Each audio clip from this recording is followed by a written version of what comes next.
경제 소식을 빠르고 친절하게 전달해 드립니다. 오늘 굿모닝 경제는 주원 현대경제연구원 경제연구실장과 함께합니다. 실장님 어서 오세요. 네, 어서 오세요. 안녕하십니까. 네, 오늘은 원달러 환율 이야기부터 좀 시작해 보도록 하겠습니다. 저희가 경제 얘기를 하다 보면 빠지지 않고 등장하는 게 이 원달러 환율인데요. 그만큼 중요하다는 거겠죠?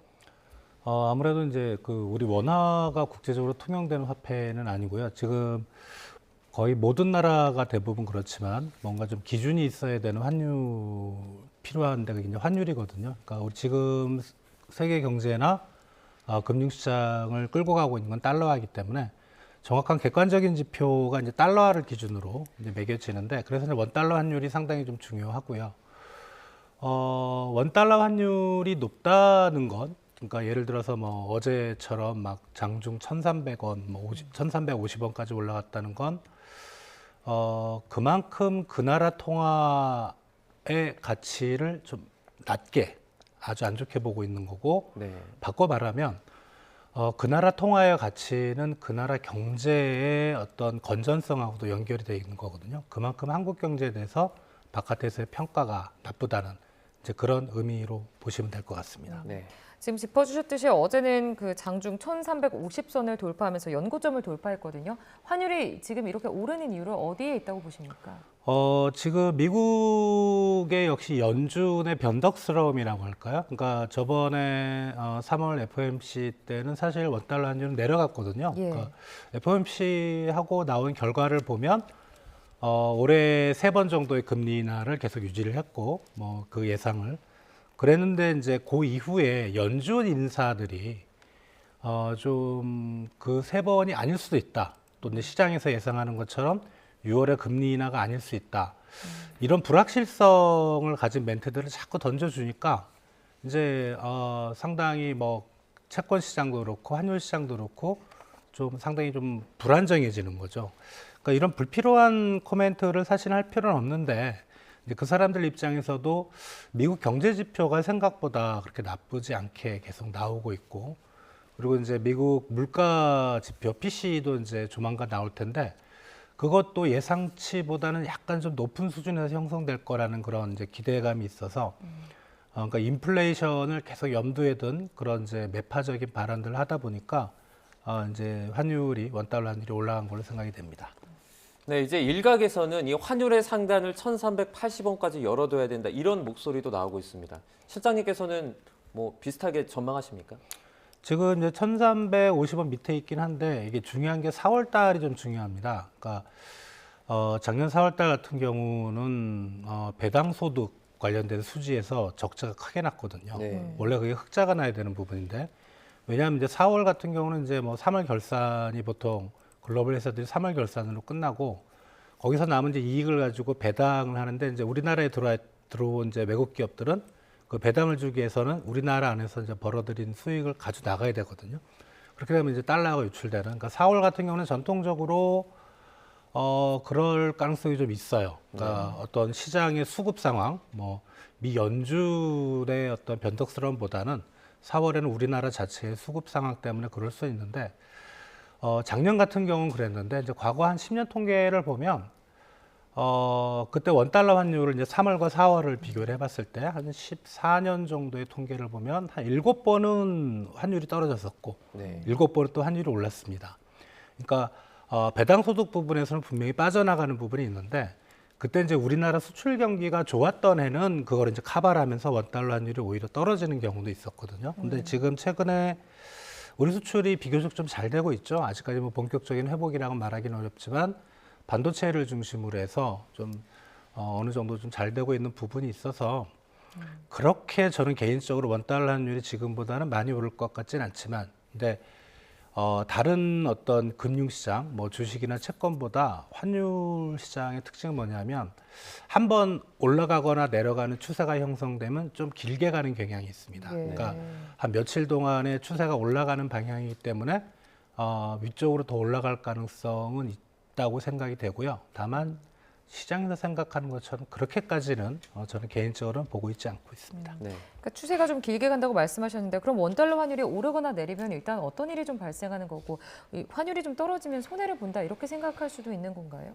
네, 이게 이제 그 손해를 보시는 분들이 있고 반면에 이제 이익을 보시는 분들이 그렇겠죠. 있겠죠. 예. 그러니까 환율이 올라가면 우리가 통상적으로는 예를 들어 뭐 1,000원에서 1,300원, 1,400원을 올랐다 그러면 우리 가격 경쟁력이 높아진다고 예. 얘기를 하거든요. 그러니까 수출하는 기업들한테 유리합니다. 상당히 유리하고요. 뭐 그 수출의 가격 경쟁력이 과거보다는 이제 한국 제품이 가격보다는 품질이나 어떤 기술력에 의존하는 바가 크기 때문에 환율 변동에 의해서 크게 뭐 영향을 안 받는다 이렇게 얘기를 하지만 이게 단순히 그렇게 생각할 수 없는 게 예를 들어 이제 바깥에서 1억 달러를 이제 수출을 했어요. 근데 환율이 1,000원일 때는 1,000억 원으로 우리가 환산해서 들여옵니다. 그런데 똑같은 1억 달러가 1,300원이면 1,300억 원으로 환산해서 들어오는 거죠. 네. 그러니까 어떤 이 규모 자체가 큰 거죠. 그러니까 환율이 올라가면 좋은 거고 환율이 올라가면 나쁜 쪽이 이제 내수입니다. 예. 사실 우리 국민들의 구매력이 떨어지고 이게 이제 우리 지금 경기 상황에서는 환율이 올라가는 게 달갑지가 않아요. 그러니까 수출 기업은 그렇다고 하지만 우리 지금 수출 경기는 괜찮은 편인데 내수가 계속 죽어가고 있거든요. 그래서 내수나 소비나 투자 쪽에는 환율이 상당히 좀 지금 고환율이 안 좋은 영향을 미치는 이제 그런 영향이 있습니다. 네. 이번엔 엔화 얘기도 좀 나눠보도록 하겠습니다. 최근에 일본이 마이너스 금리 정책을 종료를 했습니다. 그럼에도 불구하고 엔화 약세가 유지가 되고 있거든요. 이유가 있습니까? 이거는 이제 글로벌 강달러, 뭐 원달러 환율이 올라간 거에 플러스 일본 은행이 이제 저번에 마이너스 금리를 종료를 했는데 이게 과연 이제 추가적으로 더 올릴 건가라는 게 이제 관심인데 지금 분위기를 보면 그 뭐라 그럴까 일본 경제 과거 한 20년 정도의 그 물가 상승률, 소비자 물가 상승률의 평균치가 1%도 아니고 0.1%입니다. 네. 그러니까 뭐 평균이 0.1이니까 한 절반 정도는 소비자 물가가 절반 정도에는 한 마이너스가 나왔다는 거죠. 그러니까 디플레이션이었거든요. 네. 그러니까 일본 경제가 지금 최대 일본 정부가 관심을 가지는 거는 이 물가 상승률 마이너스를 탈피라는 건데 예.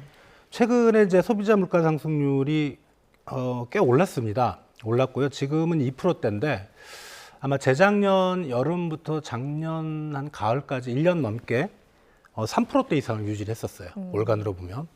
이 3%가 일본 정부가 목표라는 물가 상승률인데 네. 기억하시겠지만 과거에 2014년 아베 정권 때 예. 아베가 말도 안 되게 이제 그 돈을 풀면서 엔화를 풀면서 그때 상승률이 3%대를 기록을 했었는데 딱 6개월에 그쳤습니다. 그리고 다시 떨어졌거든요. 그러니까 일본 정부가 어떻게 보면 한 잃어버린 30년 동안의 목표로 했던 3%대로 갔는데 최근에는 이제 좀 떨어지고 있죠. 다시 2%대로 떨어지고 있어서 이거를 다시 기존의 그 저물가 디플레이션으로 만들고 싶지 않은 게 일본 정부의 입장인 것 같아요. 다만 이제 원엔 환율이 올라갔다고 하면 이것도 이제 아까 제가 말씀드렸다시피 우리나라 이제 원달러 환율이 올라가면 수출 기업은 좋은데 예. 국민들이 고통을 받는 거죠.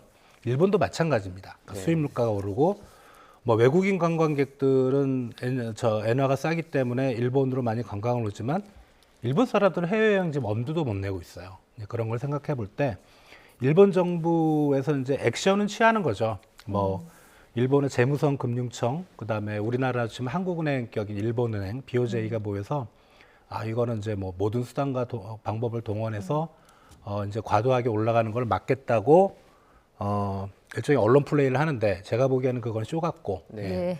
일본 정부는 속으로 되게 좀 좋아하고 있을 것 같습니다. 네. 알겠습니다. 그럼 지금 이제 엔화가 34년 만에 실장님 최저를 기록하고 있잖아요. 그러니까 저점에 엔화를 사들이려는 지금 투자자가 몰리고 있는 상황인데 이 부분에서 좀 유의해야 될 점이나 이게 좀 괜찮은 건지 이런 점도 좀 궁금합니다. 자, 이런 질문은 제가 항상 많이 받는데 네. 자 이제 저점인 건 맞죠. 예. 그래서 이제 10년 뒤, 20년 뒤를 만약에 생각한 투자라면 만약에 지금 사는 게 맞아요. 예, 분명히 맞습니다. 그러나 보통 이제 투자를 하시는 분들이 이게 투자하고 투기의 개념이 모호한데 네.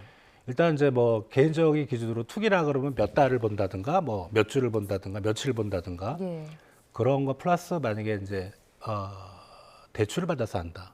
이거는 경계를 하셔야 되는 겁니다. 네. 왜냐하면 시장 가격은 어떻게 될지 모르는 거죠. 지금이 최저점이지만 내일 더 올라가면 내일이 최저점인 거죠. 그래서 그런 부분에서는 상당히 조심을 하셔야 되는 건 맞고 과거 통계를 이렇게 쭉 보면 지금이 어떤 역사상 저점인 건 맞기 때문에 중장기적인 투자, 만약에 10년을 20년을 보신다면 지금 사시는 게 맞습니다. 네.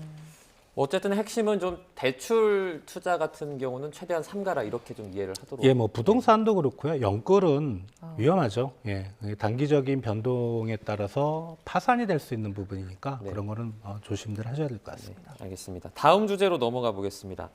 어제죠. 2022년 임금 근로자 부채 통계가 나왔습니다. 2017년 이후에 처음으로 대출액이 감소를 했는데요. 어떤 점이 영향을 좀 준 걸까요? 이게 아무래도 이제 금리가 높아졌기 때문으로 보이네요. 뭐 금리가 우리가 2020년에 이제 우리 정책 금리, 기준금리 기준이 0.5까지 떨어졌다가 네. 뭐 금리가 이제 쭉 올라갔지 않습니까? 아무래도 이제 금리가 높아지면 이제 가계 입장에서는 부담이 되고요. 다만 저게 이제 모든 대출을 합해 놓은 건데 뭐 담보대출이라 해서 주택담보대출 말고 또 있는 부분이 있는데 그건 좀 제외를 하고 주택담보대출과 신용대출만 놓고 봤을 때는 주택담보대출은 오히려 늘었습니다. 네. 늘었고요. 그러니까 신용대출이 좀 많이 감소한 거죠. 그러니까 아무래도 주택담보대출 금리보다는 신용대출 금리가 우리가 통상적으로 높잖아요. 그러니까 그런 의미에서 신용대출 쪽이 좀 많이 감소했던 걸로. 이게 결국은 저게 부채가 감소했다는 게 좋은 게 아닌 게 왜냐하면 신용대출은 물론 이제 뭐 다른 쪽으로 전용하시는 분들도 있지만 예. 소비하고 관련된 부분이거든요. 예, 그래서 오히려 주택담보대출이 저것 때문에 좀 줄었다면 상당히 좀 긍정적인 지표로 해석을 해볼 수는 있겠는데 이제 신용대출이 줄었다는 게 그때 어떤 경제 상황이라든가 고물가라든가 이런 게 많이 반영이 된 걸로 생각이 됩니다. 네. 그 실장님 임금 근로자의 대출 잔액 기준 연체율을 보면 지금 0.43%로 전년보다 좀 올랐거든요. 그러니까 특히 청년 직장인의 연체율이 더 올랐다 이런 이제 이슈가 있는데 이 부분에 네. 대해서는 어떻게 보십니까? 아무래도 청년층 같은 경우는 이제 우리가 뭐랄까 굴릴 수 있는 자금의 규모가 작죠. 그래서 그렇죠. 어떤 충격이 왔을 때는 예를 들어 금리가 급격하게 올라갔을 때 이자 부담이 늘었을 때는 이제 커버를 할 수 없으니까 이제 그런 쪽에 연체가 해서 청년층의 연체율 규모의 증가 폭이 다른 연령층보다 높았다는 건데 예. 근데 연체율 자체로는 청년층이 이렇게 안 높습니다. 네. 오히려 60대라든가 70대라든가 이런 그 은퇴 시점을 앞두신 분들의 연체율이 오히려 더 높은 것 같아요. 네. 그러니까 어떤 은퇴 시점이 되면 생애중위 쪽에서 보면 갑자기 소득이 확 주니까 연체가 되는 거고 또 이제 청년층보다는 이쪽 그 연령층이 높을수록 그 대출 규모가 크잖아요. 네. 대출 규모가 작으면 연체를 하기 쉽지 않죠. 그죠? 규모가 큰 쪽에서 연체가 되니까 오히려 뭐 청년층 요새 자꾸 이제 청년층 얘기를 하는데 뭐 청년층의 연체율이 높아졌다는 거 다른 연령층보다 그건 문제긴 하지만 지금 그 우리나라 대출 가계 대출을 주도하고 있는 건 청년층은 아니거든요. 그래서 너무 청년층에 대해서 저렇게 안 좋은 시각을 보는 건 좀 안 좋은 것 같다. 개인적으로 그렇게 생각이 됩니다. 네. 네. 가계대출 같은 경우에는 더 늘어날 걸로 보시는지도 궁금하거든요. 아까 말씀해주신 것처럼 사실 뭐 2020년과 비교하면 지금은 상대적으로 좀 높은 편이라서 좀 뭐 줄어들지 않을까 이런 생각도 좀 들어요. 원래 이제 그 금리가 갑자기 높아지는 구간은 사람들이 다른 건 생각 안 하고 이제 실질적으로 자기 지출에서 이자가 많이 나가니까 근데 가계 대출을 살짝 줄이는 경향은 분명히 있습니다. 그런데 이제 그게 장기화되면 사람들이 어떤 생각을 하냐면 실제로 그 2020년에 이제 코로나 터지면서 우리 대출 많이 늘어났잖아요. 네. 그때 정책금리 기준 정책금리 0.5%였는데 소비자 물가 상승률이 0.5%였습니다. 그러니까 지금의 정책금리는 3.5%인데 작년 소비자 물가 상승률이 3.6%거든요. 비슷하네요. 예, 네. 이게 그러니까 우리 경제에서 실질금리라는 걸 쓰는데 합리적인 소비자라면 명목금리를 보는 게 아니고 실질금리를 기준으로 보거든요. 그러니까 그때는 비슷한 겁니다. 네. 그러니까 이 말은 좀 쉽게 설명해 드리면 금리를 예를 들어 이제 3.5 5%짜리 금리를 뭐 정책 금리인데 그렇게 이제 대출을 받기는 어렵지만 3.5%짜리 금리를 돈을 받아서 어떤 물건을 1년 동안 사두면 뭐 이자는 그렇다고 하더라도 손해는 아닌 겁니다. 네. 그만큼 물가가 오르는 거거든요. 그러니까 실질 금리로 반응한다고 보면 저는 가계부채가 이제는 가계들도 이 단순히 명목 금리보다는 실질 금리를 생각할 거고 그러면 그 금리가 그렇게 높지 않다고 생각할 수 있거든요. 그러면 가계부채가 늘 수 있고 또 하나는 지금 연준에서는 올해 이제 금리 인하 시기가 좀 불투명하다고 얘기했지만 올해 하반기 중에는 분명히 금리 인하가 들어갈 거고요. 네. 한국은행도 따라갈 거기 때문에 그런 또 금리 인하에 대한 기대감 이런 걸로 가계부채가 그렇게 많이 줄지는 않을 것 같고 저는 오히려 좀 늘 걸로 생각이 됩니다. 네. 알겠습니다. 끝으로 뉴욕 증시 상황도 좀 살펴보도록 하겠습니다. 개인 소비 지출 PCE 물가지수 발표를 앞두고 좀 혼조세를 보였는데 그럼에도 불구하고 다우와 S&P 500 지수는 사상 최고치를 경신했습니다. 어떻게 네. 보셨어요? 사상 최고치를 계속 경신하고 있다는 게 상당히 좀 불안합니다. 네. 그러니까 예. 지금 공매도라는 게 있잖아요. 그러니까 네. 주가가 떨어지는 거에 투자라는 그런 거 보면은 1등이 엔비디아거든요. 예. 2등이 MS고 3위가 애플입니다. 딱 지금 폭락하기 좋은 그런 징조 예. 그런 게 나타나고 있어서 저런 것들이 상당히 좀 불안하다는 생각이 좀 들고요. 다만 이제 당장은 그러진 않겠지만 혹시 이제 뉴욕 증시에 투자하시는 분들은 상당히 좀 조심해야 될 그런 부분이라고 생각이 됩니다. 네, 알겠습니다. 오늘 굿모닝 경제는 여기까지 듣도록 하겠습니다. 이 주원 현대경제연구원 경제연구실장과 함께했습니다. 고맙습니다. 고맙습니다.